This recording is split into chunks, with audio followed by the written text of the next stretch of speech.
Hello and welcome. This is Social Studies, Voices Across America. I'm Bill Wood. And I'm Peter Goldsmith. Today, tech and seniors.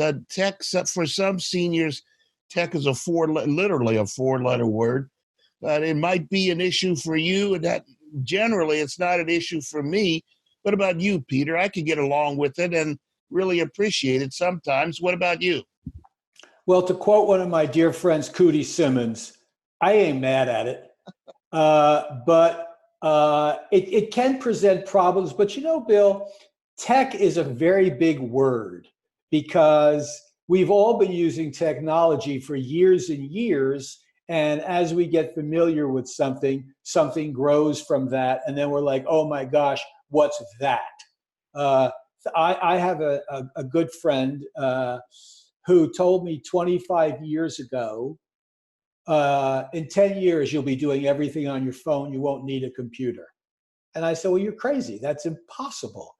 And he said, just wait and see. And of course, he was more than right. So tech is a really big word. I think it's if we are open to it and if we are not frightened by it and if we can embrace it, we're in good shape. That's absolutely true. While you were talking there, my mind went back. I forget who it was, but someone told me once that high tech is unnecessary. Technology is technology. And high tech, low tech is something that we get confused and misapply the terms. Technology, whether it's in our phones, and we always go back to, I think it was 60 Minutes or Sunday Morning. They did a piece on one of the anniversaries of the moon landing, and the power that we have now in our phones and our tablets, our iPads, or certainly in our laptops, is more than the power that they had to put people on the moon. I mean, that's hard to imagine, but technology is technology. And without getting into a political rant here, as an aside, when we stopped exploring and looking and wondering and reaching out is when we started to lose our position in the world economy. But that's another issue altogether and not what we want to talk about. Technology for seniors is important. We've got some numbers. Do you have those numbers there, Peter?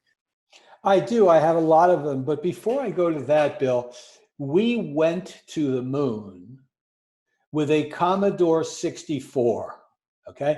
Those of us who are old enough, as you and I are, remember the Commodore 64.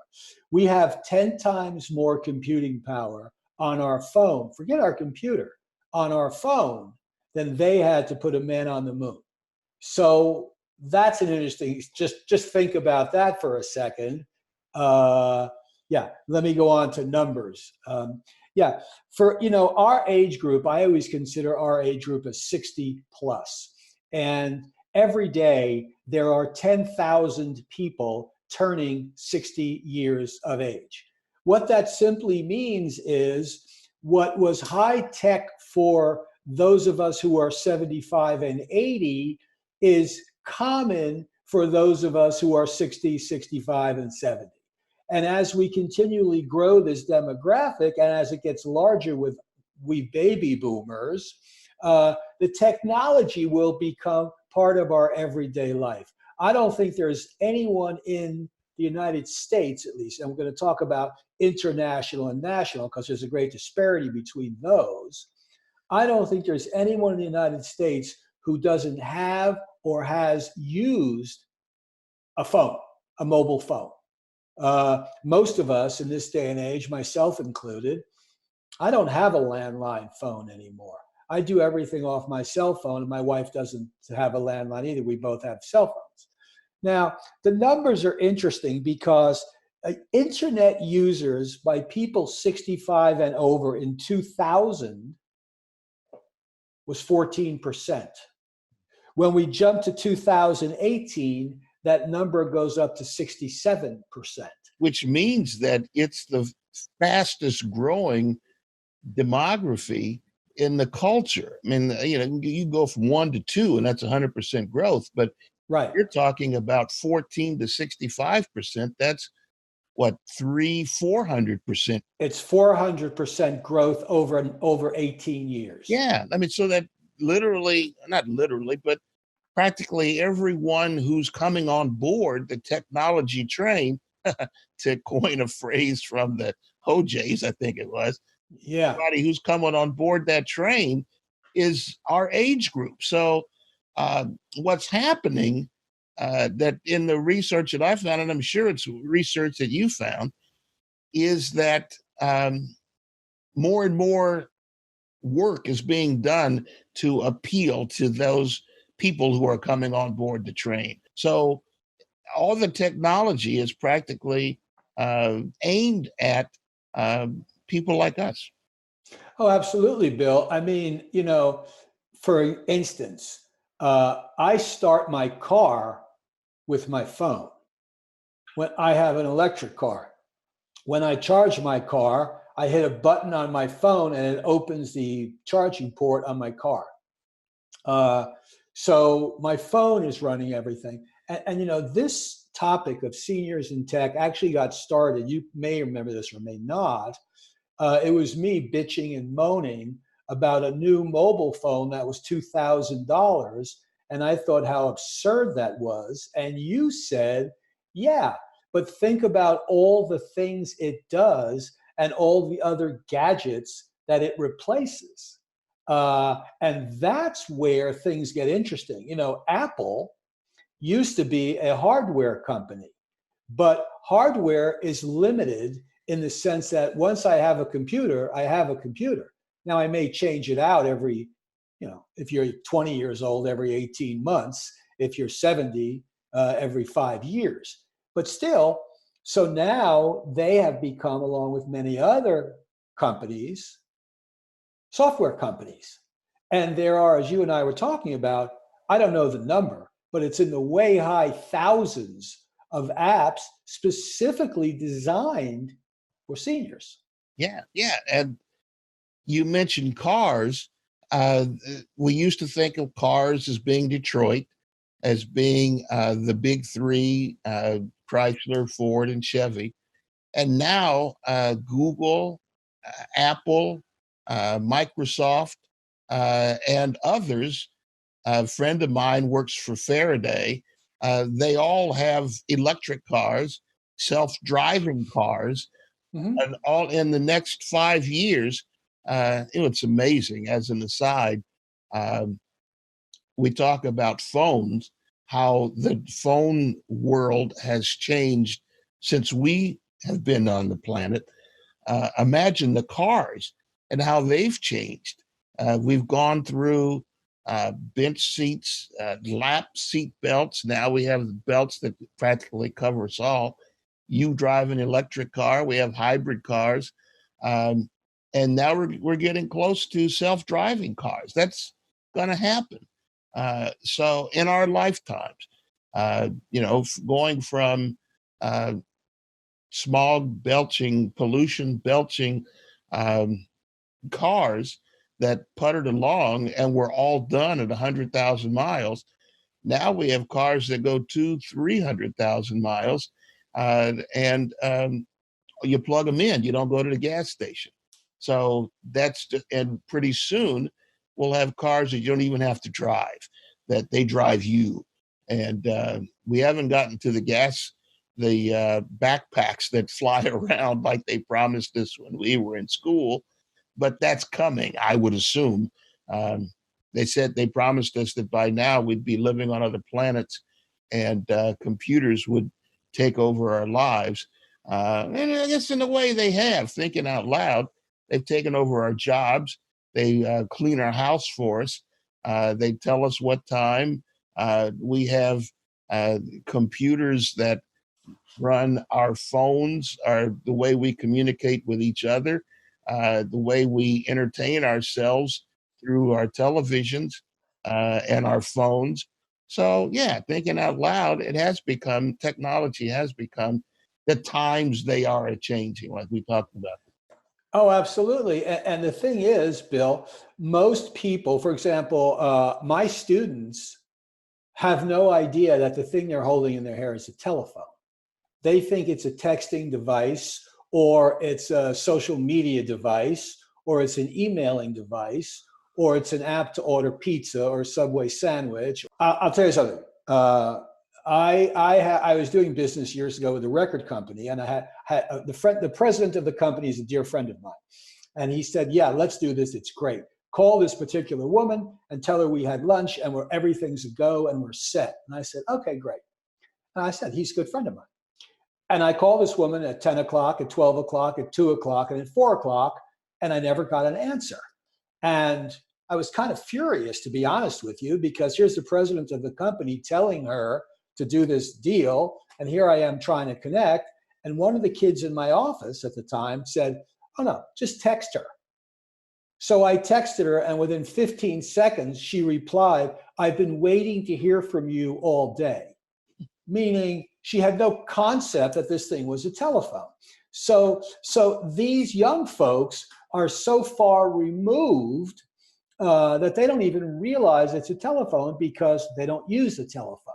My granddaughter, and I'm sure you'll say the same thing about your granddaughter, does not even consider watching television, doesn't have any interest in watching television, doesn't mind playing on her tablet so she can be interactive with it. And that is going to lead the entire society toward the dissolution of television as we know it, and have, even now when you buy a TV, it's a smart TV. It has the capability of going online and you can interact with it.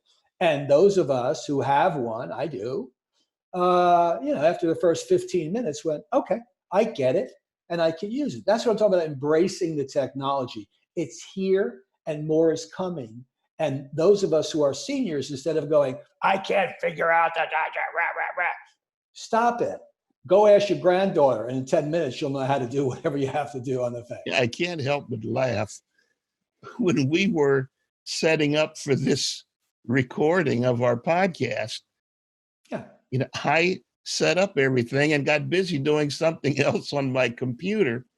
You had to call me on the phone, right, in order to, hey, I'm ready. And right, I mean, it's right. It's changed. Both of us have done massive TV shows. You've done international shows, and how it's changed. The idea of somebody in North Carolina talking to someone in Ohio to record a podcast, which is a term that didn't even exist when we left what we were doing. Right. The cost would have been prohibitive before, and now we could practically do it for free. Right. The idea of the free economy is a whole nother reality for all of us, made possible through technology. And I think if people who say, yeah, it's a bad joke that we need to get beyond now, is that I can't handle technology. And I know people who don't have phones or don't want to deal with computers or the internet. A friend of mine, one of my closest friends, we've been friends since we were practically in the single digits. He drives around to pay his bills because he doesn't want to he's intimidated by online banking. And so now he takes his wife to places to pay his cell phone bill, to pay his. He doesn't just mail it in? No. Wow. Hey, Good for him. Good for him. No, but Bill, those people who say that about technology, forget it. Technology is here. It's been here. It's changed everything. First of all, you've been in a supermarket. I've been in a supermarket, and you go to the counter and you got, 3 quarts of almond milk and some kale and some organic tomatoes. And the woman goes, "Well, the man, I can't ring it up. The computer's down." And you just say, "Well, look, why don't you the almond milk's $1 a quart. The tomatoes are 60 cents. The kale is, it's $4.70. And I can't do that. It has to work on the computer. I have to do something, That's a fact of life. That's not an issue anymore. You know, you can complain and bitch and moan all you want, but that's a fact of life. You know, paying your bills. You pay all your bills online if you want to. Your friend excluded, but everybody else can. You know, how many of us go on Google? Who doesn't go on Google? You know, in our day, when you wanted to copy a piece of paper on a machine, you'd say, "Let me Xerox that." Right? That was the term, because Xerox was the machine. Those of us in television call things chyrons because that was the name of the machine that put the name on the bottom of the screen. Or when you go Okay? in the kitchen, the Frigidaire was Right. of a Right. And now it's like, let me Google this. right. You sit down with your friends and you say, who's the most highly paid athlete in 2018? And somebody immediately Googles Lionel Messi, the soccer player. Oh, here it is. It's Lionel Messi. Here's what he made. It's like, okay, so that's here. Don't complain about it. Use it. Make it part of your life. I'm not saying become overly reliant on technology. You know, I still love on Sunday to read the Sunday New York Times. I like to read books because I like to hold them in my hand. You know, I'm not over reliant, but you know, if I'm working on a script or something, I write it on a script program, which sends it out to the 20 people who have to see it. I don't want to write it on a yellow pad anymore and then have to you know, it doesn't work that way. And those of us who are reticent to get involved with this stuff should change. You know, at some point, and hopefully I'm wrong, we're all going to need some help around our houses.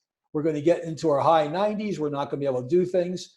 Are you going to call someone to do that? Or are you going to rely on your robot, which you have in your house, to do that? Or you have in your hand. I mean, or in your hand. it can be a phone or a personal communications device, but it's kind of a robot. To think of all the things that it does for you, and you don't even think about it anymore. If you stop and think, as about 15, 20 years ago, something happened to a computer, to a satellite, the transponder, and it went down, took out the internet. We didn't realize that ATMs depend on the internet, that the devices where you pay automatically at the gasoline station, filling station, service station, whatever they're called now, that they're internet dependent. All of these things that we couldn't use because they were internet dependent, and you're stuck. But that's technology.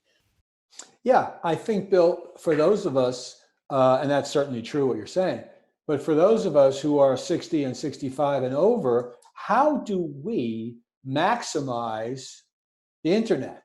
How do we maximize technology for our own purposes?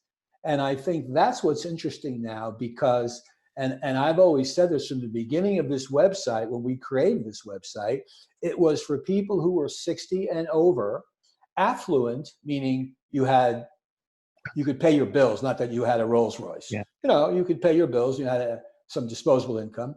Educated, meaning you had probably at least a few years of high school and are interested in continuing learning. And people who are curious and want to keep their lives moving as they have for the last 50 or 60 years, okay? So for those of us who are in that place, and I think a great many are, how do we maximize this new technology? It's okay to speak about it, but how do we use it and maximize it? And I think that's where these apps are coming in. There are apps right now, for example, you can, I've become extremely lazy. I've always been extremely lazy, but now it's even more so. This from the people don't know that this is a guy who runs 2 hours a day. Well, that's beside the point. That's why I'm lazy, because I'm tired from running 2 hours a day. But the point here being, I can now get an app, Grubhub or any of these things, and have any meal I want delivered to my wife and I within 30 minutes. Okay, I can get an app that will tell me the best vacation travel that there is. Okay. I don't have to go to a travel agency and pay a fee on that. I can go to any of these travel agencies. The one, what's his name? William Shatner advertised. I don't remember the name of it, but doesn't matter. He's not paying us anyway, so we're not going to say it. But you know what I'm saying? I can go on there and I can book a whole trip on that thing. I can do that easily. And I can get medical advice. And I can get all the things that I need from the same computer that I'm using, my laptop, to talk to you right now and see you and you see me.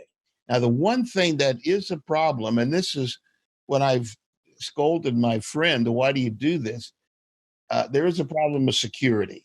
And there is an effort to take advantage of people who, in our age group, who might be a bit befuddled by what's going on, and they'll send emails. I know I catch myself. In fact, it's something that's happening now. I own some URLs for websites, and people are sending me emails saying, "Hey, you got to renew this." And I went to the company where I have these URLs registered, and there's an automatic renewal that's built in there that pays me. So I've kind of gotten again, this is an idea of security. I've kind of gotten to the point, somebody sends me an email asking me to go to an account. And if I click on the button and it says, give me your username and password, I just throw it out. I know how to connect with the bank, the company, that whatever, and I just go there and deal with the business and find out more times than not, they never contacted me. And I could deal directly with the company that I know I'm talking to. So yes, there is a concern if you can't just dive out there, just like you wouldn't close your eyes and get in the car and drive on the freeway. So you have to be aware of what's going on around you in order to navigate what used to be called the superhighway. Whenever you have business, whenever you have commerce, you have thievery. There's no question about that. I did a television show years ago, and it was called Tough Guys, and it was about it was some FBI agents and retired, and some crooks, hopefully retired, and they would be discussing unsolved crimes. And I got to know these fellows. It was a quite interesting show. Anyway, one of the guys said, when we first of all, he said to me, how many hours a week do you work, Peter? And I said, I don't know, 60, 70, that's what we usually work. And he said, well, that's what I work too. You're trying to make the money. I'm trying to take the money. And that's going to occur anywhere we go. It shouldn't put you off technology. What it might do is make you more cautious about your use of technology. What button are you pressing and why? Who is offering you something, and do you need it, and is it real? Because there are many, many scams we hear about all the time, especially for seniors. And I think it's mostly older seniors, Bill. I think it's people in the 80s and 90s range who really are unfamiliar with technology, where those of us between 60 and 75, quite frankly, have grown up with it for the last 25 years of our lives. It didn't resonate with me until you mentioned it before we started, that as 70, 75, 80, 85, the war babies, as the boomers get older and fall off the back of the grandstand, I'll say that again, there's people that are coming in who are used to doing it. Right. And they find an app for everything. My daughter and I have started a daddy-daughter book club. And we read a book, and at the end of the month, we talk about the book. We're working on our first book this month. What she sent me an app that she found. She named it the Daddy-Daughter Book Club and the date and so forth, so that I could put it into my Outlook, my calendar.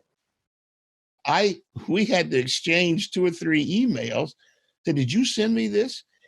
She said, "Yes." Why is this a problem after the 4th email? I said, "Well, I didn't know who sent me this. I didn't ask for it."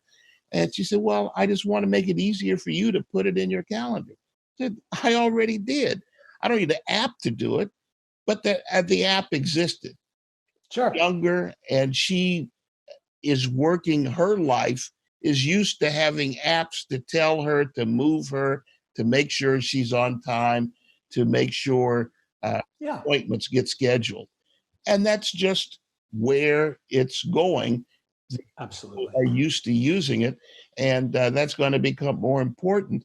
And if we are circumspect about how we use it, that will make our lives much easier. Oh, absolutely, Bill. On every level. For example, I like to read. So when I go on vacation, which is rare, it's usually to take care of my grandkids, which I love them to death. It's not a vacation with a 4 and a 6-year-old. Uh, we take a Kindle. We have a tablet and a Kindle, and you can load, I don't know, I have probably 10 or 15 books on it. So I'm not carrying all these books. I can read whatever I want, whenever I want. And for me, that was a big deal to go paperless, quote unquote. For people who are younger than us, it's like, what do you mean? What do you mean you didn't have Kindle? What do you mean you didn't know about Kindle? Say payphone to somebody. I went to use a payphone. What's a payphone?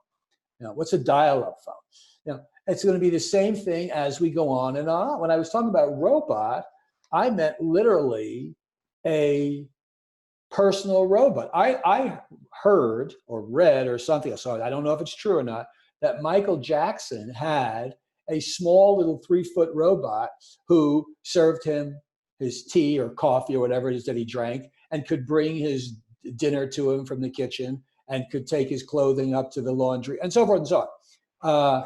Which everyone thinks, wow, that's kind of far out. Guess what? In the 30s, Flash Gordon was kind of far out when he had a rocket ship. Okay. And now, if you ever see Flash Gordon, yeah, Dick Tracy with a wrist radio. Apple, I have an Apple phone for the last 5 or 6 years that I can talk on, and phone calls and so forth and so on. So that's what I'm saying about embracing this stuff. Why fight the tide? Why swim upstream? Those of us who are afraid of it or reticent to use it should take advantage of our grandkids. If you've got any, they're the best resource, because they look at you like, are you kidding? You don't know how to do this, that, and the other thing. Or there are millions of places online where you can go to find out of it. One of the best ones is YouTube. YouTube is a miracle in itself, how they get all that stuff up there. A couple of years ago, my son's dishwasher broke down, and we were out there visiting in Los Angeles. And we went on YouTube, and there was a full description on how to fix the dishwasher. And we did, and it worked fine. They moved from that house. But my point is, relax, get into it, be safe, be cautious. Don't fight against it. I hate technology. No, you don't. You can't, because it's already here. And it will make your life easier. Absolutely. Again, I think our point in doing this is to let people know there is a lot of help out there. You can go to just type in technology for seniors and find out about medical apps and travel apps and food apps and everything geared toward seniors. Those of us who are not ambulatory, there are 100 apps for you, how to get around, how to travel. Those of us who have pets and can't leave our pets, there are many, many ways to figure out how to travel with a pet, how to take a pet to a hotel, so forth and so on and so on. There are specific restaurants for seniors that cater to us. In other words, that will give you dinner at 4:30 in the afternoon, like my beloved wife likes to eat her dinner at 5 o'clock in the afternoon. God love her. But, that's out there for us. And instead of shying away from it, step into it. Step into it. And as I say, if you're having a problem with it, because you will, there is a learning curve on these things, get your grandkid or get the neighbor kid next door, give them $5 and let them give you a lesson on how to use it. Because it's really, it's here, it's growing, it's ever changing, and it can be extremely helpful and make your life, as you said, very much better. It's not a better place to stop. That's perfect. I agree. That's a good it's a place to not just for social media or staying in touch with it, but it's a place to enhance your life. And like we said, if you don't go onto the super highway, you don't go onto the internet blind, just be aware there's danger, and govern your life accordingly. So until we see each other again, take care of each other and respect each other. Peace. You can get this podcast. You can tell someone else about this podcast. It's available through YouTube, through iTunes, and through Google Play. Let's hear from you. Let us know what you think so that we can be in community with you. And there is a way to contact us. That's at peter@agnetuslife.com or bill@agnetuslife.com. That's our email addresses. Let's hear from you. Let's open up the forum.